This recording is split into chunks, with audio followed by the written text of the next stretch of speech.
Ang tip ko nga pala dito ay paano ba matatanggap bilang isang messman sa pag-a-apply.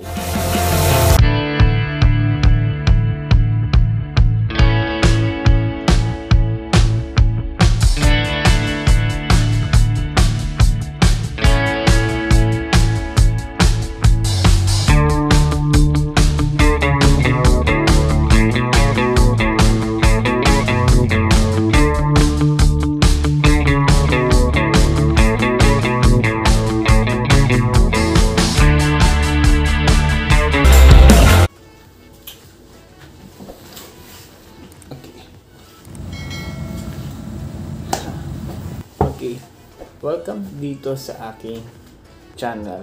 Again, ako pala si Jericho de los Santos at ito ang The Messman. So, itong topic nga pala ay pag-uusapan natin kung ako tutulong. Oo, nakakapag-replay ako sa inyo, may mga sinasuggest ako, pero sana tulungan nyo rin yung sarili nyo.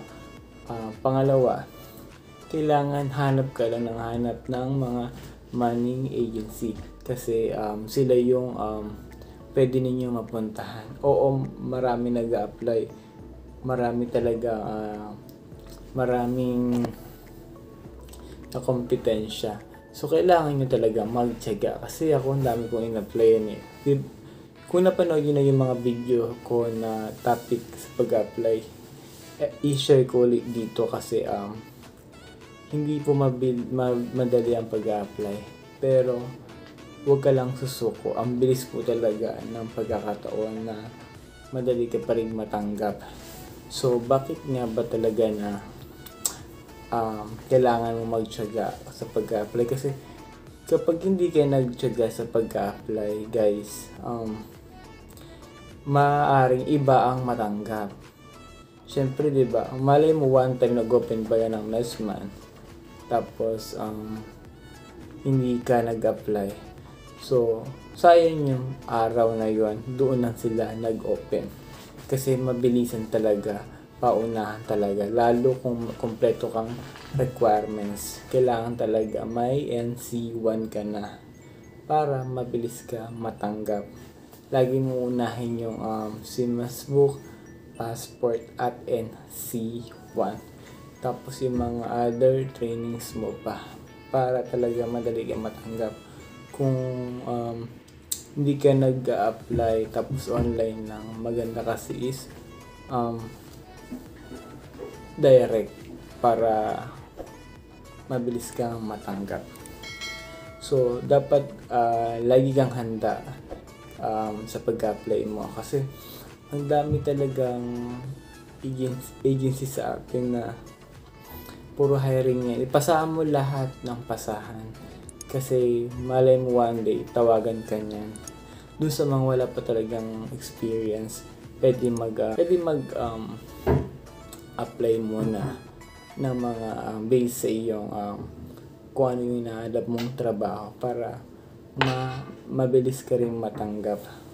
So, guys, kapag natanggap na kayo, is push nyo na. Kasi mahirap na yung tinawagan ka tapos hindi mo pala tinulad dahil wala kang requirements. Pwede magpahintulot na ilang araw ay makumpleto mo rin. Sabihin mo yung totoo na pag natanggap ka, kulang ka sa ganito, kulang ka sa ganyan. At least naka-line up ka na. Tapos gawin mo na yung pinapagawa sa iyo.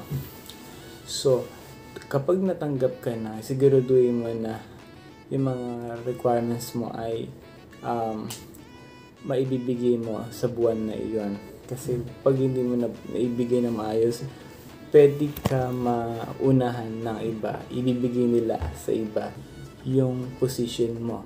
Then, yung requirements na ipinapasubmit sa iyo, pwede nila ihuli yun dahil late ka. Kailangan kapag binigay na nila yung araw na iyon, bibigyan ka kasi ng date kung kailan ka paalisin.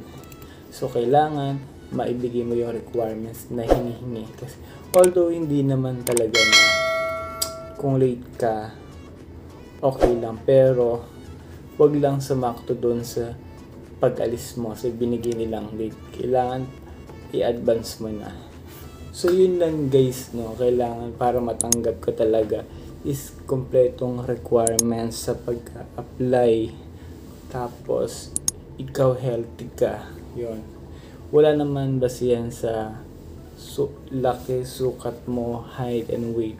Wala naman sila inaano doon. Importante is mapasa mo lang yung kanilang interview.